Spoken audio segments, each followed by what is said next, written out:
Я приветствую всех, кто смотрит нас в Камрате Кишиневе, 7 часов вечера. Это программа «Цена свободы». Меня зовут Михаил Саркели. Сегодня среда, 20 декабря, и самое время поговорить о важных событиях.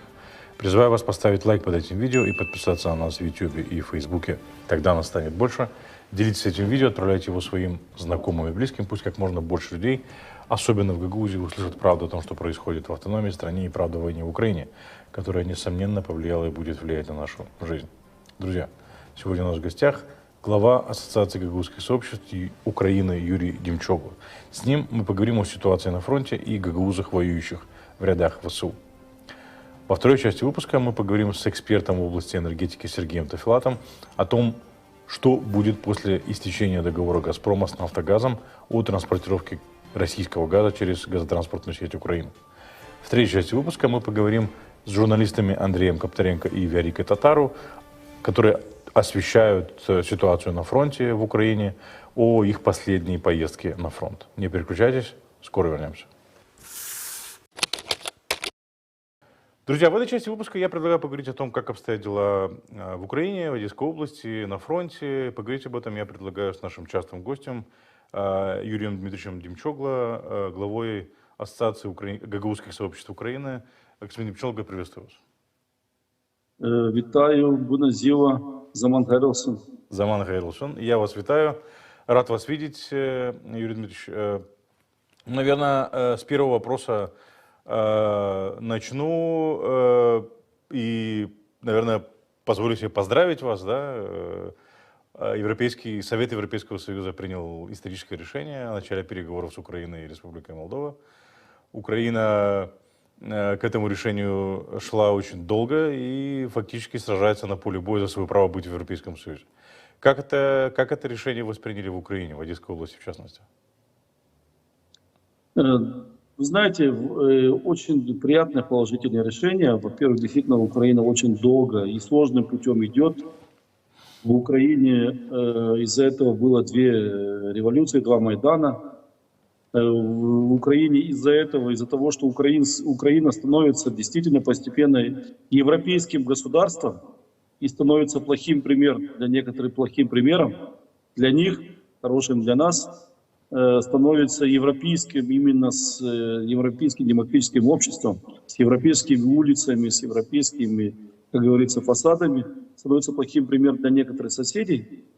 Из-за этого я считаю, что и в том числе одна из причин начала войны, нападения на Украину, потому что Украина становится действительно европейским государством. В Украине ценны и важны европейские ценности, и промежуточное решение Европейского парламента очень важно. Многие называют даже уже сроки, но там, для Украины и Молдовы уже ориентировочно 2030. Это возможно. Какие ожидания от этого процесса? Не просто же стать членом Европейского Союза, да? Допустим, какие-то ожидания в любом случае есть для бизнеса. Для украинского общества сейчас очень важно не только вступление в Евросоюз, а вступление в военный блок НАТО, куда вступают где присутствуют почти большинство европейских стран, где присутствует Турция. То есть это обезопасит будущее Украины от всяких военных преступников, от военных замашек любых. Потому что НАТО это сегодня стало для Украины как бы даже, может быть, больше приоритетным шагом, чем членство в ЕС. Хорошо. Вступление в ЕС это европейские ценности, это европейское мышление, демократия. Это пространство, где нету места унижениям, террору. Сегодня, вы знаете, в России почти вся оппозиция сидит или пересидела уже. Понимаете? И никто не знает, что с Навальным. Никто не знает, что с Навальным. Да, и вот это нонсенс. Вторую неделю мы не знаем, что человек. Это ни в одной европейской стране это не мыслимо. Где ценности демократические, в конце концов. Да, где уважение к человеческой жизни, да? То есть абсолютно. Хорошо, вот Украина сейчас, безусловно, защищает свое право или завоевывает свое право быть частью европейского, западной цивилизации, если можно так выразиться, да, и НАТО, и Европейского Союза. Какова ситуация на фронте? Потому что некоторые говорят, что, скажем так, интенсивность атак со стороны российских войск, она немножко поубавилась сейчас. Что известно вам? Ну, насколько я общаюсь со знакомыми, кто с ними на фронте, в том числе с нашими гагаузами, которые на фронте, и сравнение с прошлой зимой, действительно, украинская армия, в отличие от нашего врага, агрессора, никогда зимой к активным боевым действиям, в активных боевых действиях не участвует, особенно наступательных, потому что, это невозможно, это издевательство над своими же гражданами, над своими солдатами, чтобы его в мороз, в грязь пускать или требовать что-то от него, наступление идти. То есть Украина и прошлую зиму тоже такую позицию, то есть усиленная оборона или позиционная война. То есть главное держать свои позиции, а там и готовиться к весеннему наступлению. То же самое было и в прошлом году. То есть политика Украины такая — это сохранение жизни своих солдат. И накопление сил, и подготовка сил для будущего освобождения, дальнейшего освобождения областей Украины. Для нас важна ценность, это самая главная ценность на этой войне, и в нашей освободительной войне, это ценность наших граждан и наших воинов. Хорошо, а с другой стороны? Кстати, кадры я смотрю из... Да, интересный кадр. Мы об этом кадре поговорим, конечно. Да, многие гагаузские паблики, наш украинский гагаузский воин. Сегодня Украина ведет правую борьбу за освобождение своих территорий. Это самое главное. Со всеми истекающими ценностями. Украина обязательно освободит. Обязательно освободит. Это, к сожалению, это стоит нам и времени, и самое главное, это стоит жизни наших и военных, и наших мирных граждан, которые погибают на этой войне. Но мы ведем справедливую войну. У нас все пленные могут связаться со своими, все российские пленные могут связаться со своими родственниками. У нас не остаются месяцами умирать там раненые не остаются ранеными на поле боя. При первой же возможности они всегда выводятся в безопасное место. У нас каждый человек — это самая большая ценность. Я понял. Вот говоря о гагаузах на фронте, вот видео мы опубликовали, нам его переслали, да, то есть воин с позывным Гагауз. То есть, я так понимаю, Гагауз не просто так, а потому что он имеет отношение к гагаузам, да? Как вы прокомментируете вот это видео, потому что человек, который, я так понимаю, там очень много броневой техники подбил, достаточно стал героем, я так понимаю, да, уже ВСУ? Ну да, он уроженец Одесской области, украинский гагауз. Я не буду раскрывать сильно и фамилия, имя. Неправильно это делать. Но он гагауз, его знают в родном селе. Действительно воин. Показал себя как защитник своей родины. Где он родился, где он выучился. Насколько я знаю, он прошел обучение по натовским стандартам, и это дает результат ему в поле боя. Вы видите, что его сопровождают его помощники, то есть он не просто воин, а всегда воюет по всем правильным канонам, уже по натовским стандартам. То есть я вам скажу, это будущий инструктор, может быть, в странах НАТО, потому что у него есть боевой опыт. Не просто боевой опыт, а результативный боевой опыт, потому что 40 единиц техники за короткое время, но это достижение, знаете, это очень серьезное достижение. Действительно герой, и таких гагаузов очень много, которые воюют. Вы знаете, что герой Украины есть гагауз. Уже все его знают, полковник Палас, командующий, бывший командующий 35-й бригадой морской пехоты. Сегодня он замкомандующего всех бригад морской пехоты Украины.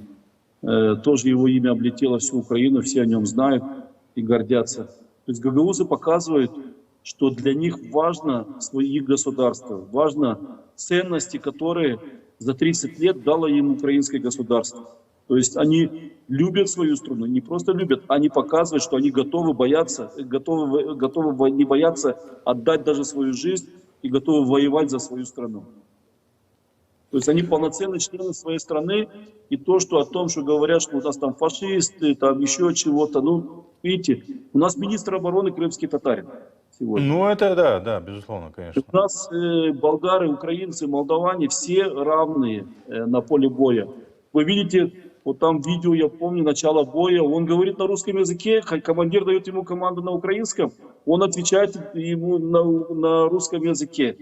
Да, в официальной версии речи он использует украинскую мову, но на поле боя использует более простой русский язык, кстати, с гагаузским акцентом. Ну да, да, да.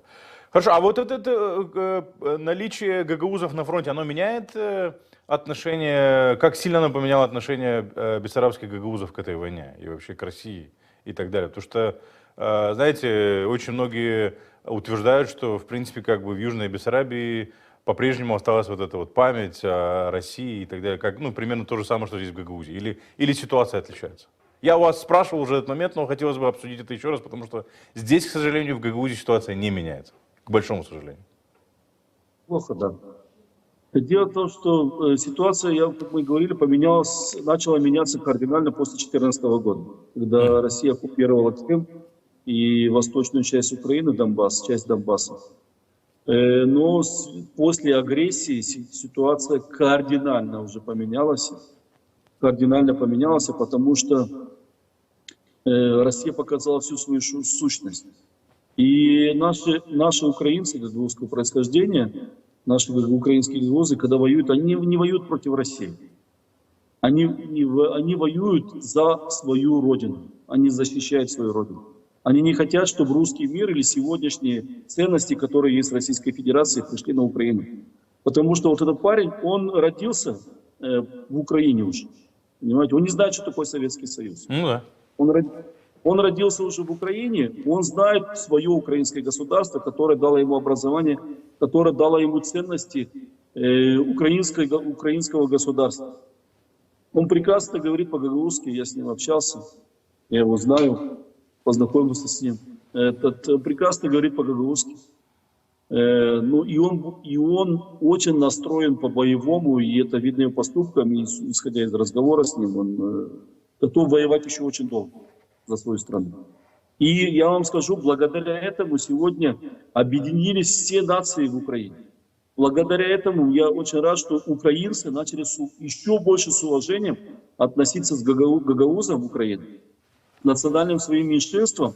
И это останется на века, на сотни лет, на тысячи лет. Они будут знать, что все болгары, гагаузы, молдаване, все как один воевали за это государство. И никто не скажет, что вы, гагаузы, там против Украины, там, никогда после этого никто не скажет.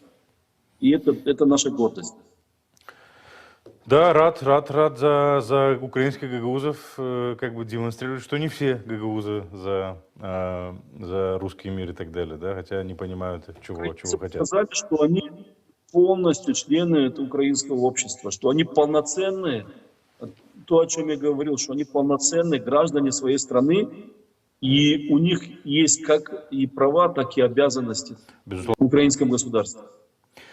Ну, как бы здесь в Молдове тоже никто права гагаузов не ущемляет, как бы, да, но тем не менее, ситуация такая, какая она есть. Юрий Ильич, переходя к этим самым обстрелам, да, к сожалению, которые не прекращаются, сейчас, по сравнению с прошлым годом, как вы их оцениваете? Они участились, их стало меньше, и какова цель этих обстрелов, да, то есть, как бы, куда целится российская армия? В ту же самую инфраструктуру и в какую инфраструктуру сейчас больше всего? Пока в энергетическую инфраструктуру сильно так, как бы прицельного огня нету. В основном это критическая инфраструктура, то есть портовая инфраструктура. Кстати, намного меньше стали вылетов в Бессарабию. То есть в основном сейчас центральные регионы Украины, там в Одессе все обстрелы безрезультатные. Одесская система ПВО показывает себя очень хорошо. То есть процент сбития 90% и выше. Там, за последний месяц там 2-3 массированные атаки показали, что там из 41 39 сбитых там, дронов. То же самое там по ракетам, по баллистике вообще очень хорошие показатели. Практически 100% сбитие. Система ПВО уже, то есть того, что было прошлую зиму, уже не будет, потому что система ПВО Украины уже на таком серьезном уровне. То есть, но обстрелы продолжаются, и шахедные, и дроновые, и баллистические, но по крайней мере, простой народ уже не чувствует их, по крайней мере, результативность их близка к нулю. Хорошо, а вот эти вот про Польшу, новое правительство в Польше, эти протесты на границе, они каким-то образом разрешатся? По-моему, там была попытка каким-то образом их разогнать, не дать разрешения, но они по-прежнему продолжаются. Насколько я знаю, вот я общаюсь с транспортными компаниями, больше всего они страдают. У нас в Бессарабии говорят фурщики. Кто? Фурщики. Фурщики, да. Да. Фурщики говорят, компании фурщики, они больше всего страдают от польской блокировки украинско-польской границы, но они разблокировали неделю назад. Вчера вроде опять получили разрешение, но пока только на 2 пункта пропуска. То есть нет уже такого массовой блокировки всех абсолютно пунктов пропуска. То есть заблокировано, насколько я знаю, там из 6 2 только пока пункта пропуска. Да, угрожает, но новое правительство, оно совсем другое. Ну да. Совсем другое. Там, думаю, что инициатором этих блокировок будет намного сложнее получить разрешение. А Польша европейская страна, без разрешения никто там индиковать не будет. Господин Мишлог, я благодарю вас, что пришли к нам в эфир, прокомментировали ситуацию. Будем рады видеть вас еще. И да, еще раз поздравляю с решением Европейского совета и с наступающими праздниками. Взаимно. Спасибо вас тоже с наступающими праздниками. Кстати, Украина уже живет по календарю. Второй год уже, и в этом году то же самое. Церковный календарь перешел на такие же, как и наши братья болгары, румыны. Мы стали уже как бы членами общеевропейского православного общества. То есть как и греки, как и болгары, как и румыны. Украина вся будет праздновать Рождество 24, ночь 24-25. И наконец-то на Новый год мы уже поститься не будем. И будем кушать мясные блюда. А те, кто празднует 6 января, пусть завидуют. Я правильно? Вы это хотите сказать, да? Да. Спасибо большое, Юрий Дмитриевич. Да. До свидания.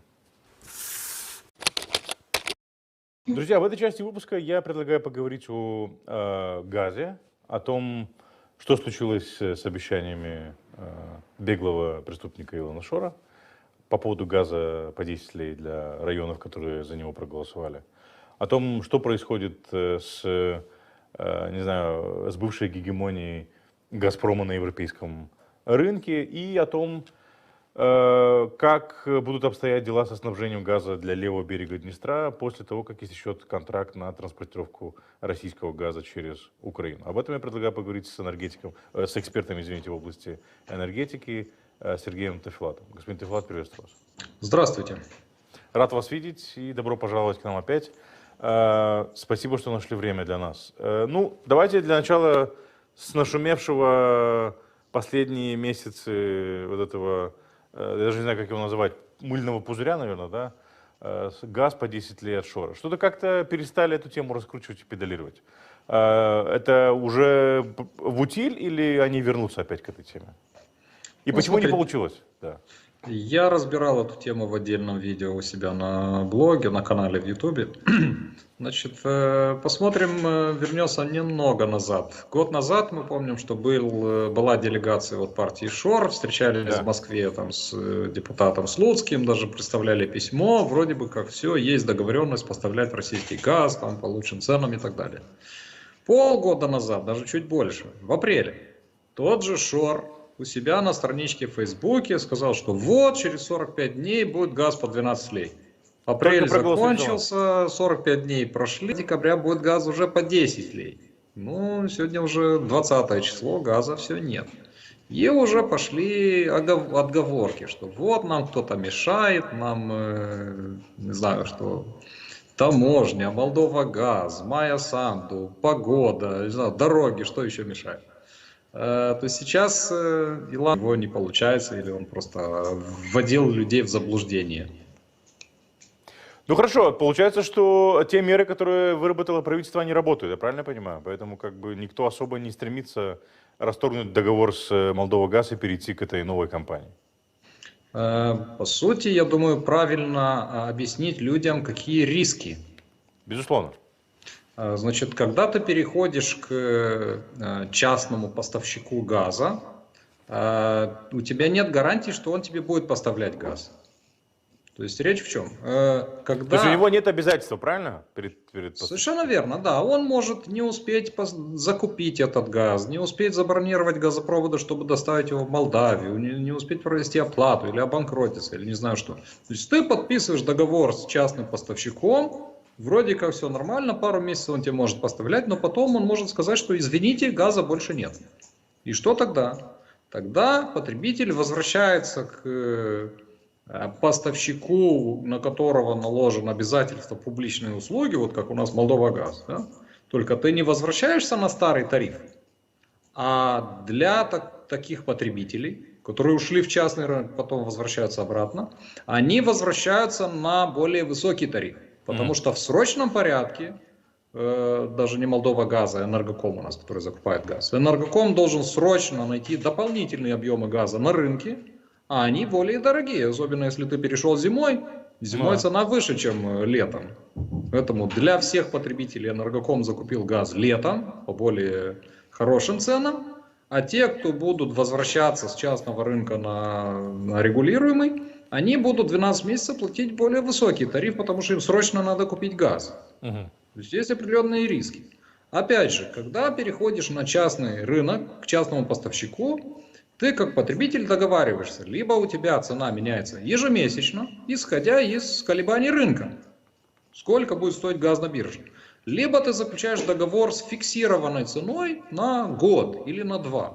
Но тогда ты можешь как выиграть, так и проиграть. Допустим, ты заключил договор с фиксированной ценой газа на 10 лей, по 10 лей на год. А если летом будет газ стоить 8 лей, ты будешь платить по 10. То есть здесь надо очень аккуратно рассчитывать, стоит, не стоит, когда, в какие периоды. То есть, да еще нам еще нужно освоить, как работает этот рынок нерегулируемый, чтобы лучше понять. Да, в других странах это уже работает, но там прошло уже несколько лет. Поэтому нам еще предстоит понять, как работает нерегулируемый или свободный рынок поставки газа.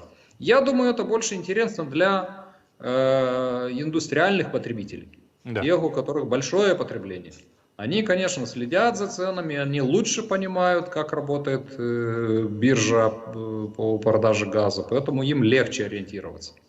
Ну, я как частный потребитель, учитывая, что потребление-то небольшое, ну ладно, зимой там по 200, может быть 300 кубов в месяц. Да.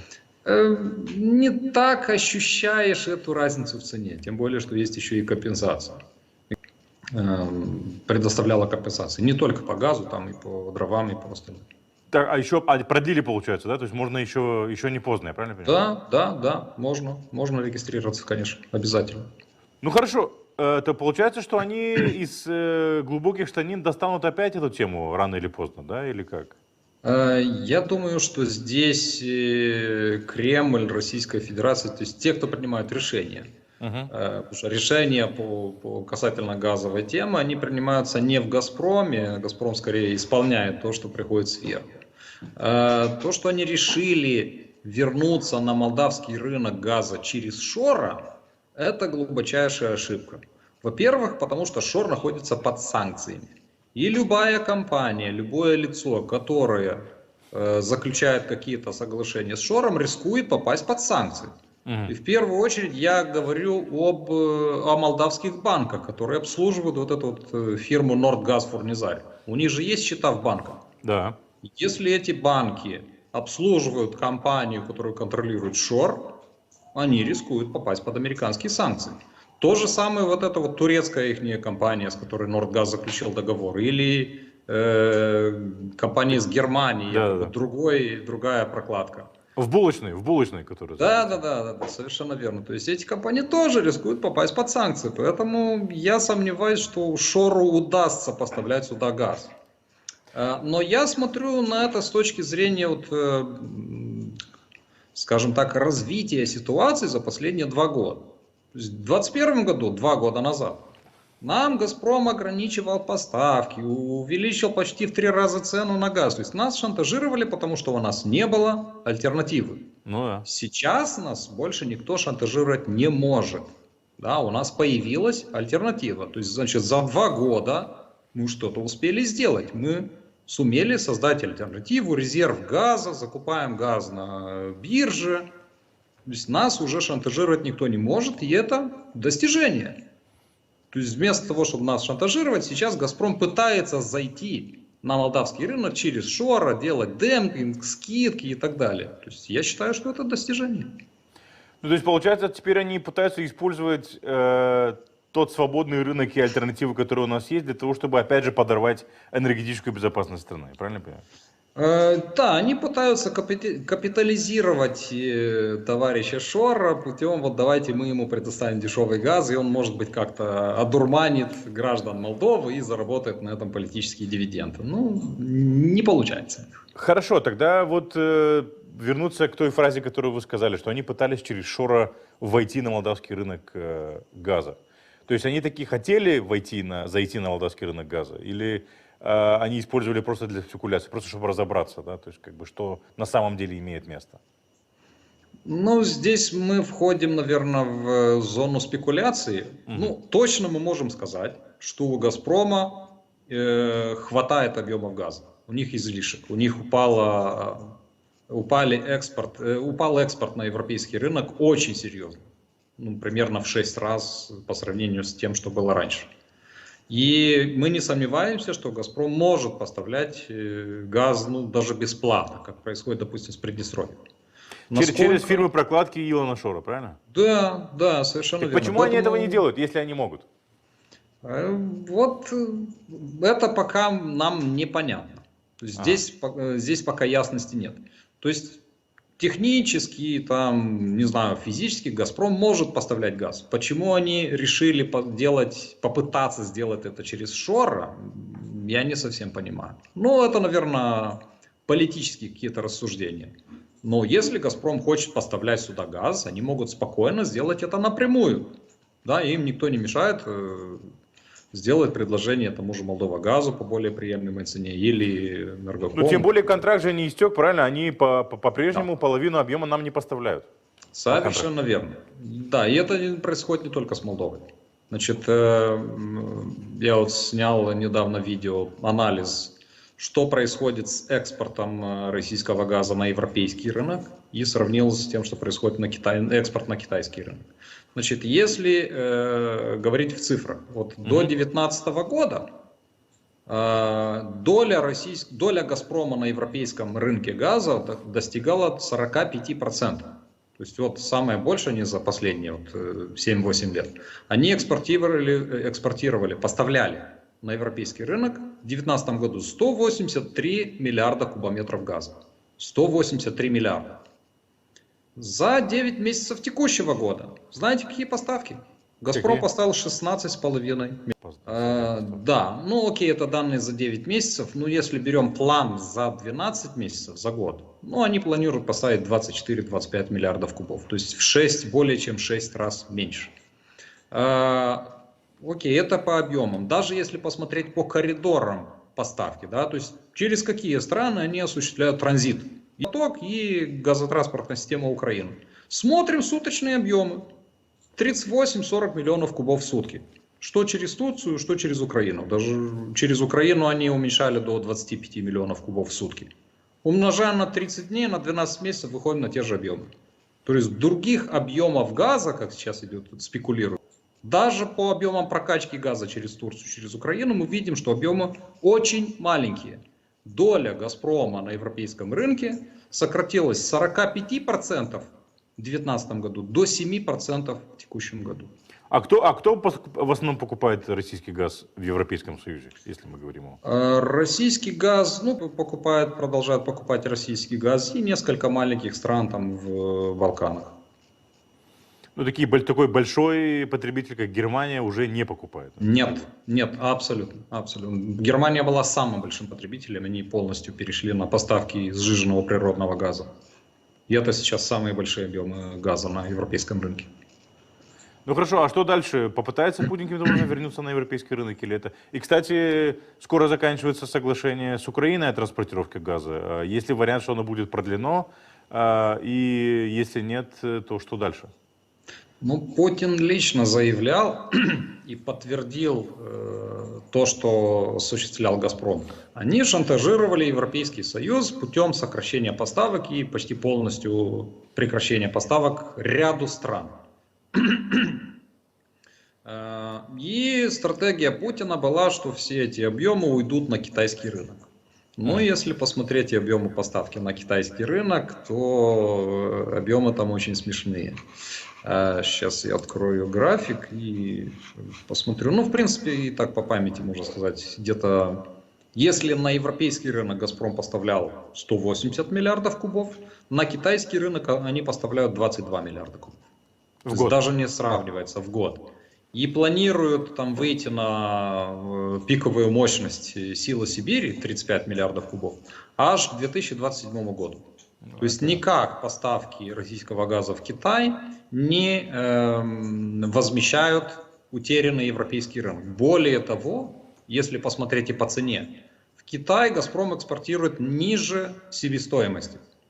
То есть у них точка безубыточности 350-360 долларов, они продают по 250 себе в убыток. Потому что там специальное соглашение, они взяли кредит у Китая на строительство этой силы Сибири и взяли обязательство поставлять газ по определенной цене. Получается, что Китай, как ни крути, выигрыш от этой сделки. Россия проигрыш, да. Да, Китай просто сейчас пользуется той ситуацией, что России некуда просто продавать этот газ. И, допустим, из-за необдуманных и политических решений Путина шантажировать Европу, прекращать поставки газа, у них сейчас очень серьезно просела добыча. В прошлом году добыча просела на 20%, в этом году за 2 квартала добыча просела еще на 25%. То есть, по сути, сейчас Путин просто убивает «Газпром» своими решениями, своими попытками шантажировать Европу. Шантаж провалился, «Газпром» находится в очень плохом финансовом состоянии. Продажи упали в 2 раза, прибыль упала в 2 раза. Хорошо, а что касается дальнейшей судьбы, это соглашение, опять же, к нему возвращаюсь, потому что от него зависят поставки газа в Приднестровье. Потому что половину объемов, которые «Газпром» должен поставлять Молдове или Молдова газу, он поставляет только для левого берега, а для правого берега не поставляет. И это поставляется через газотранспортную сеть Украины. Если прекращается договор о транзите, что дальше? Да, ситуация довольно сложная для левобережья. Почему существование левобережья? Оно держится на том, что «Газпром» поставляет бесплатно российский газ. По указанию Кремля. Режима на левом берегу вы имеете в виду, да? Режима, да? Да, совершенно верно. То есть до трети бюджета Приднестровского региона формируется за счет продажи бесплатного газа, который туда приходит. Из него делается электричество, также молдавский металлургический завод покупает газ. Они что-то платят за этот газ, но по значительно меньшим тарифам, чем его реальная стоимость. В общем, вся выручка из продажи газа на левобережье уходит прямиком в бюджет так называемого Приднестровского региона. И без этого газа они просто обанкротятся. С другой стороны, у них нет финансовых возможностей покупать газ или электричество на европейской бирже.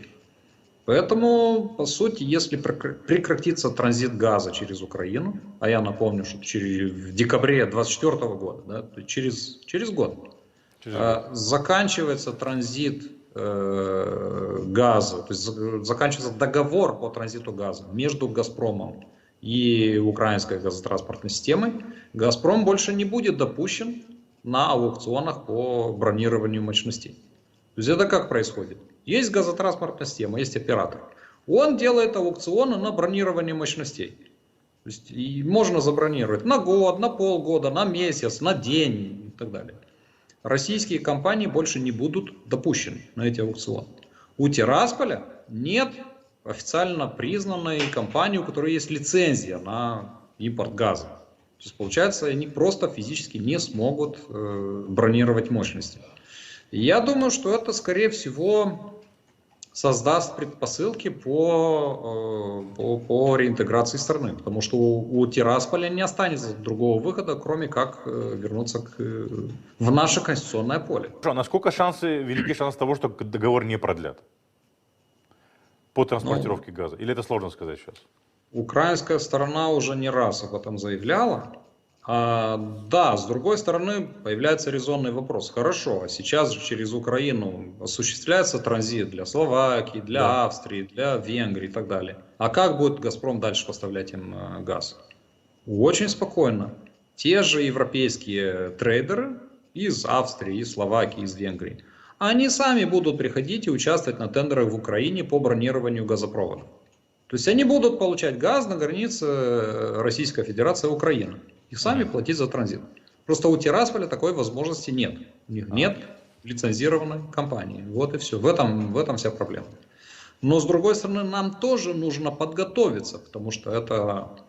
Ну хорошо, уточняющий вопрос, господин Тефлат. Они могут создать какую-то компанию на правом берегу, то есть как бы имеется в виду зарегистрировать ее в ОСЕПе, допустим, да, и уже как молдавская компания бронировать газ, объемы газа для левого берега. Такое возможно или нет?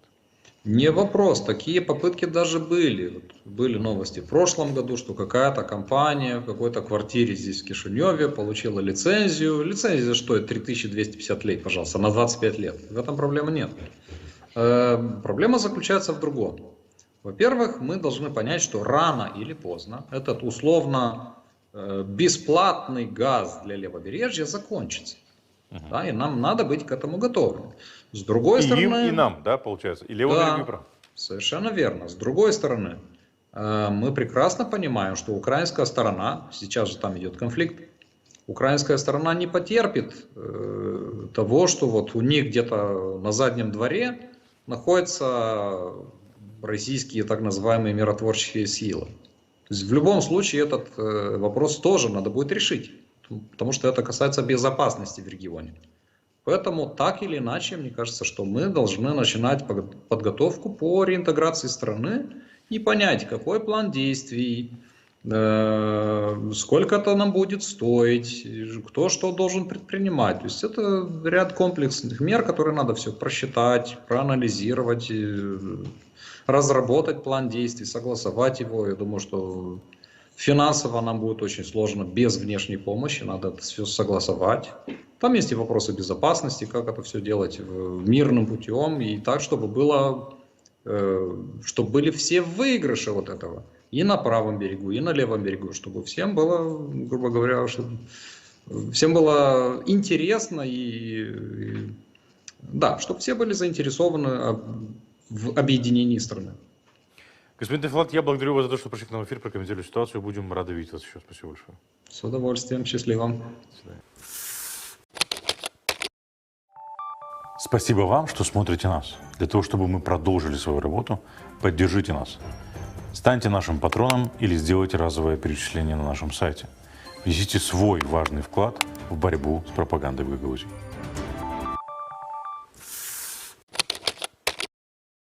Друзья, у нас на связи по онлайну журналисты Верика Татару и Андрей Коптаренко, которые часто ездят на фронт, сняли фильм «Ирпень. Дорога войны». Сейчас ездят по стране с этим фильмом, по Республике Молдова, имею в виду, показывают его, о том, что они увидели в первые дни войны, и знакомят нас всех с тем, что происходит в Украине, как Украина переживает эти трагические моменты в истории своего государства. Верик, Андрей, приветствую вас и спасибо большое, что нашли время прийти к нам в эфир. Bună seara! Bună seara, да.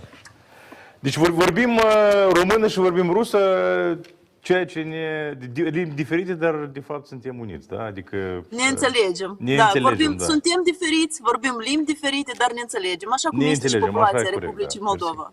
Мерси, мерси. Первый вопрос, наверное, вы сейчас ездите по стране с вашим фильмом, документальный фильм, мы здесь в Камрате его тоже показывали, к сожалению, у нас по офисе мы не смогли собрать большое количество людей, но очень так эмоционально показывает историю одной семьи и того, как они переживали первые дни, скажем так, российской агрессии. Как проходит этот фильм в Республике Молдова? Вы показываете его в разных населенных пунктах, как его принимают и как люди реагируют? Ну, мы как ты заметил, мы сейчас в машине, Да. и мы как раз едем с левого берега Днестра, где мы показывали свой фильм. Вот. В Маловато-Новом мы были. І Кочєр. И Кочиеры, да, были у нас зрители, люди очень эмоционально и тепло встретили эту историю. Вот. Сегодня было хорошо. Сегодня Care было- echipa Da. Transparency Moldova a organizat aceste vizionări de filme și noi am mers deja în 7 sau 8 localități, Asta e filmul opta, nostru. asta Da, e opta. în diferite localități ale Moldovei. Și iată, acum am făcut un experiment să vedem cum funcționează în stânga Nistrului, dar în satele sub jurisdicția Moldovei. Да, dar stânga Nistrului, dar acolo, da, satele sub jurisdicția Moldovei și ele suferă, de cât eu înțeleg, din faptul că se află acolo și chiar la Cocieri mi se pare că acolo au fost foarte des impedimente ce ține de participarea la alegeri naționale, da? Acolo continuă acele probleme sau nu? Acum, când au avut loc alegerile, cei din Corjova, da, acolo este controlat deja de autoritățile ruse, așa zisele autorități transnistrene. Și sigur că oamenii sunt afectați și în timpul filmului am observat că oamenii aveau emoții, se regăseau, ziceau că ei sunt cei mai afectați în zona asta pentru că pe ei războiul îi privește cel mai tare, mai ales că acolo chiar în coasta lor stă armata rusă. Зрители смотрели наш фильм и говорили, что мы очень прекрасно понимаем героя фильма, потому что мы прошли примерно через то же самое. Ну, коллеги, если есть возможность, я режиссерская, если вы выведите, пожалуйста, на экран заставку этого фильма, чтобы все понимали, о чем. Многие наши телезрители видели этот фильм, но тем не менее, да, будет неплохо показать заставку еще раз. Я вот не собирался задавать этот вопрос, но, пожалуй, задам. И вот мы сегодня тоже с коллегами обсуждали про то, как Республика Молдова живет в двух параллельных мирах, да. В том, что касается, вот есть румыноязычная часть страны, русскоговорящая часть страны, и по-разному относятся к конфликту на Днестре, слушают разные, по-разному относятся к событиям 80-х, 90-х, и слушают разных исполнителей. Допустим, русскоязычные мало знают Иона Алдыча Адоровича, допустим, да, и артистов, и певцов, которые, ну, скажем так, были соловьями того движения, которое было на стыке 80-х, 90-х за румынский язык, за независимость, за суверенитет и так далее. Вот почему это происходит. И, кстати, пресса очень слабо, и эту трагедию очень плохо освещают, имеется в виду войну на Днестре, которая для румыноязычных война за независимость и суверенитет Республики Молдова, а для многих русскоязычных, особенно в Гагаузии и на севере, это война, агрессия Кишинева против Тирасполя. Почему мы живем в таких параллельных мирах и почему по-разному смотрим на эти вещи? С вашей точки зрения. Ну, опять же, все это результат пропаганды, которая льется на людей уже много-много лет. Мы с первого дня независимости мы не избавились как страна, мы не избавились от российской пропаганды. Она вылила столько неправды на наше население, она просто запутала мозги. Поэтому сейчас вот такой результат. Сейчас люди просто, у них нет какого-то полюса логического, понимаешь? Вот мы общаемся с людьми, и мы слышим вопросы, мы слышим реплики, мы видим те же самые нарративы, которые мы слышим ежедневно в телевизоре, слышали, слава богу, потому что сейчас нас, как говорится, перекрыли им каналы, но все одно и то же. 8 лет Донбасс бомбили, Украинцы украинцы убивают украинцев. убивают украинцев, Украина бомбит Украину. И вот люди просто в заблуждении, к сожалению. К сожалению. Тогда было то же самое в 92-м, 90-м? В 92 году вот мы спустя 30 лет, к сожалению, мы начали заниматься этой темой очень плотно. И мы обратили внимание, что когда общались с людьми, которые были вовлечены в этот конфликт на Днестре, они с негодованием говорят, что вот мы тут умирали, нас тут убивали, а мы приезжали в Кишинев, а там на базаре музыка играла, люди гуляли, страна не знала, что происходит. Страна и сейчас не понимает, что происходило тогда.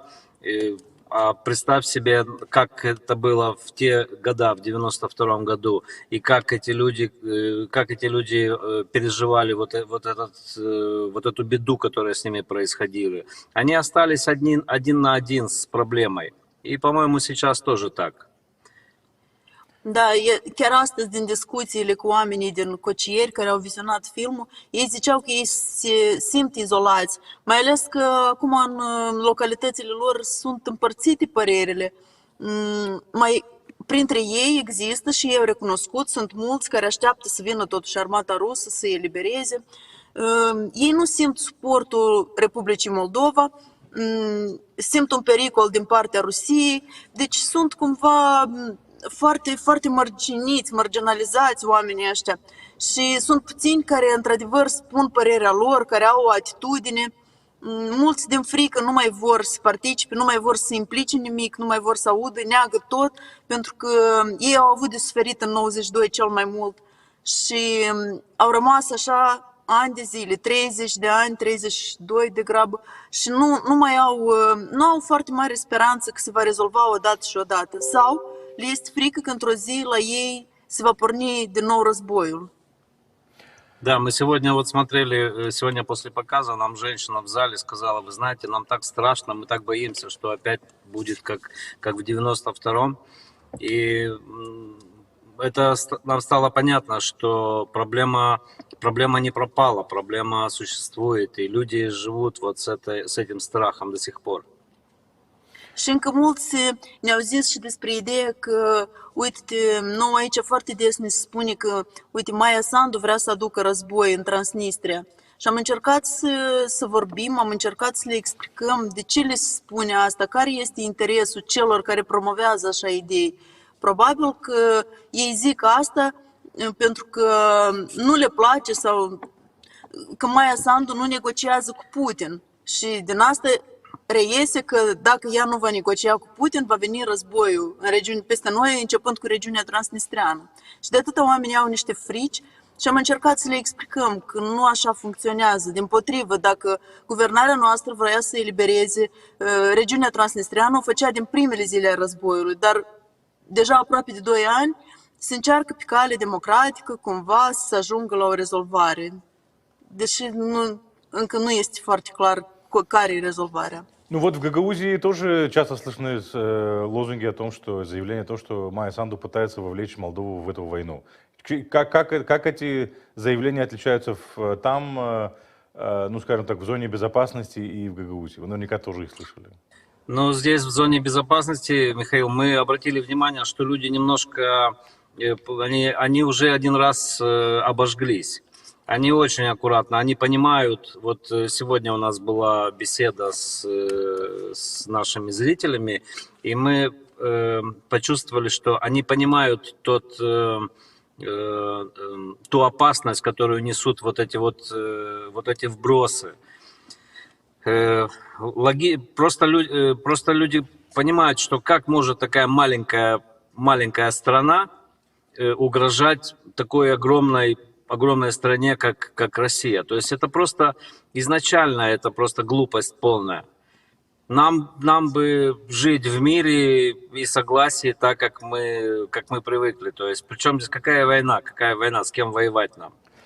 Хорошо, возвращаясь к показу. Да, Верика, dacă vrei să... da, Nu, păi, eu taman despre vizionare vreau să zic că am simțit totuși astăzi un public matur, oameni maturi care au trecut prin război și au simțit așa cu lacrimi în ochi fiecare cadru. Și vreau să fac comparații sau diferența dintre publicul care l-am avut totuși în Comrat când am fost invitați cu ajutorul Transparency în Moldova. Deci am fost în universitate și am arătat filmul studenților. Și profesorilor, da?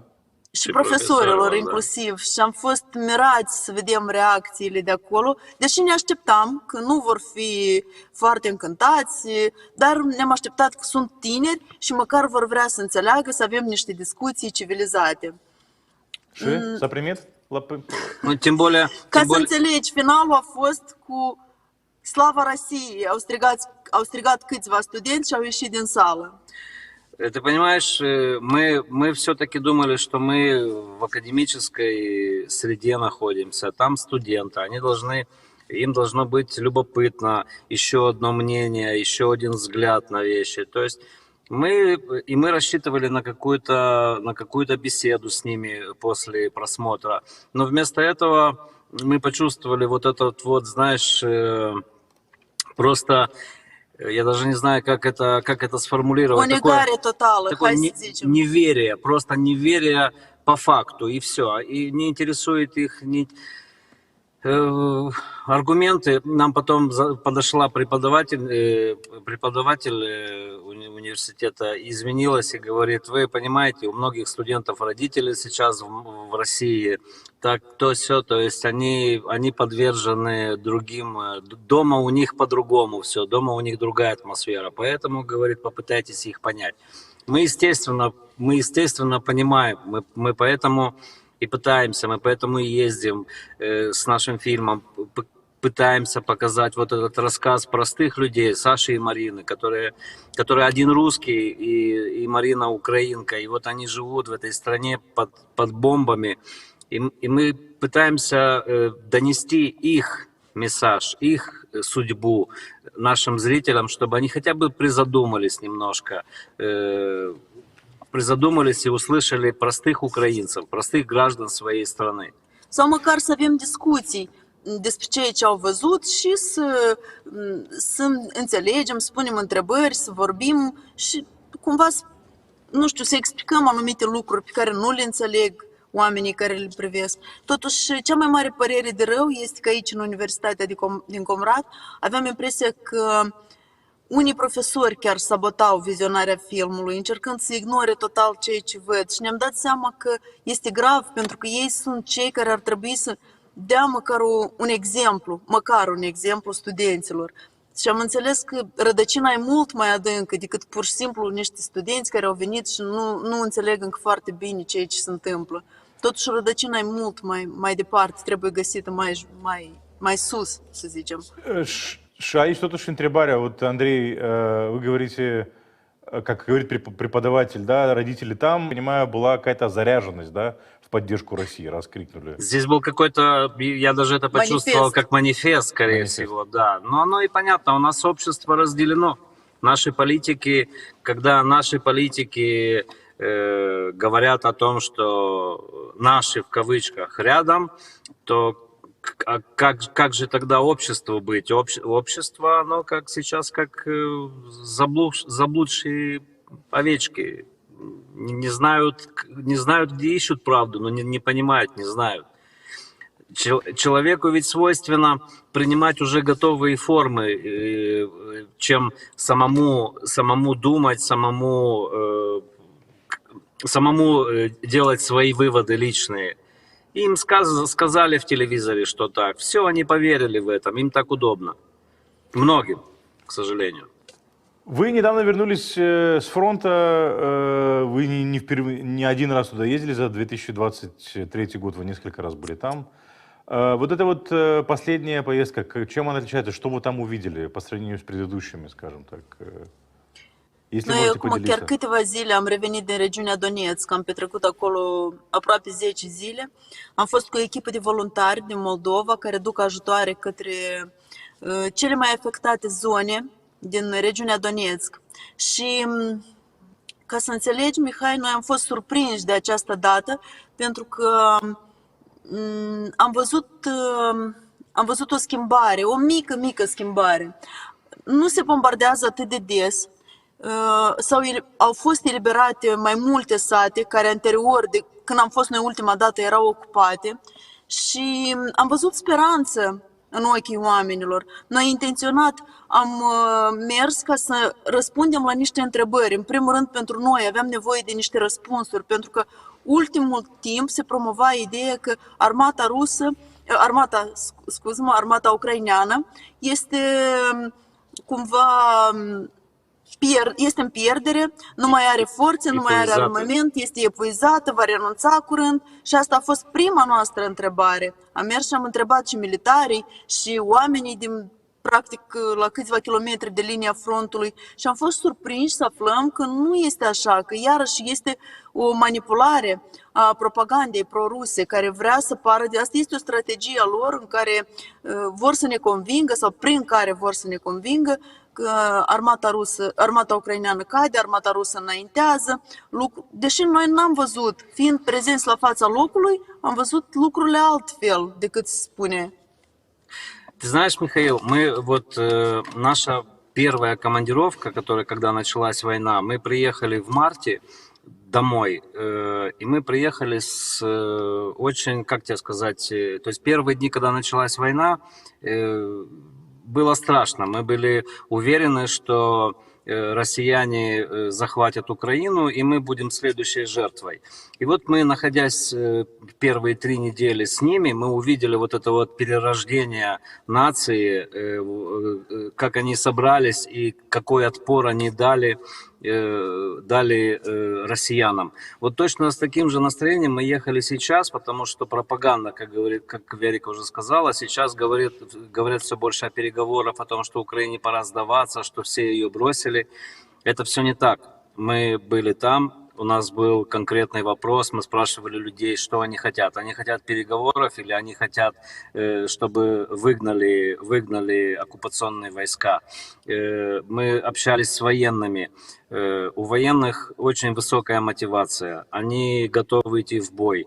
То есть мы не видели вообще никаких настроений упаднических. Наоборот, они говорят, что российская армия, у них моральный дух просто на dne окопа. Iată, chiar în aceste momente văd imagini cu un militar care este de fapt din Moldova și este înrolat în Legiunea Internațională a Ucrainei. El era foarte așa, cumva cu o dispoziție de a lupta, de a merge înainte și l-am întrebat și pe el inclusiv, pentru că el luptă în preajma Bahmutului. Și l-am întrebat care e dispoziția armatei, ce au ei, ce planifică. Ne-a încurajat și a zis să nu ne pierdem speranța pentru că toți sunt bine. Da, sigur că și sunt hotărâți să meargă până la capăt.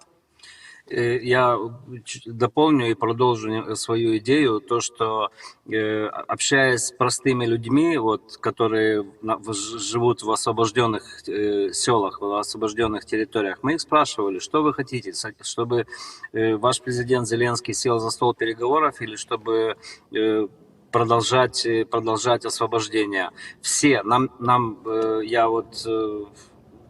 я даже удивился, потому что я ждал, что, может быть, будет хоть несколько человек. Абсолютно все сказали, что нет никаких переговоров, потому что переговоры – это просто пауза для Путина. Нужно идти до конца, нужно идти до победы. И как все украинцы говорят, что таким они понимают цену своей свободы. Вот даже эта женщина, которая сейчас в кадре, Наталья, кажется, да? Татьяна, да. Вот она тоже, у нее в огороде ракета не разорвалась, и приходили к ней военные, то есть россияне. И вот она нам то же самое говорила, никаких переговоров, только до конца. И, кстати, она родилась в России. Вот там очень много россиян, которые убежали из России и не хотят они этой путинской России. Eu cred că chiar în aceste momente ea spune despre negocieri. Noi, de fapt, Да, Верика.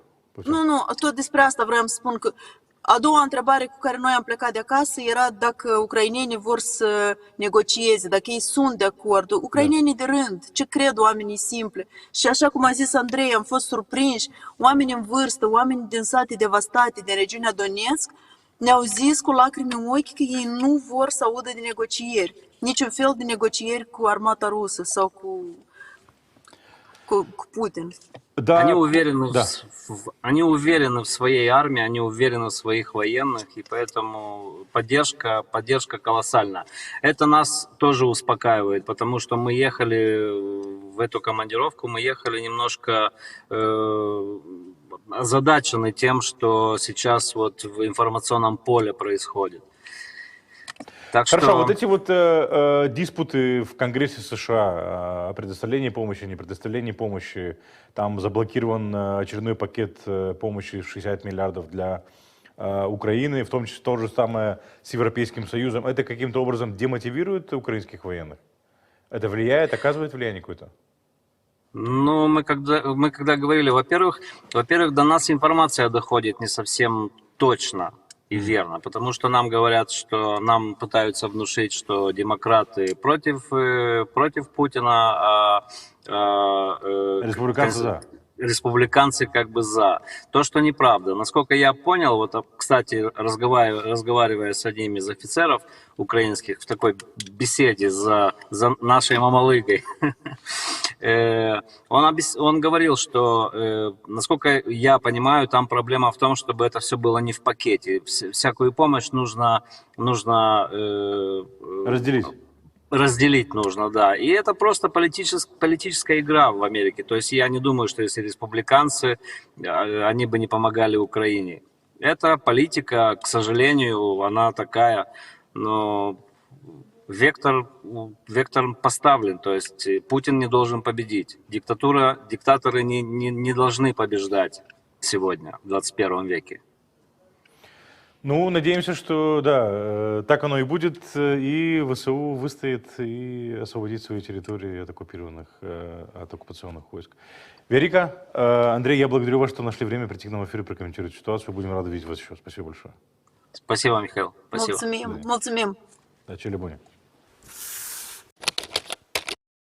Друзья, таким был сегодняшний день, таким был сегодняшний выпуск «Цены свободы». Не забывайте подписываться на нас и делиться этим видео. Увидимся на следующей неделе во вторник в это же время. До свидания.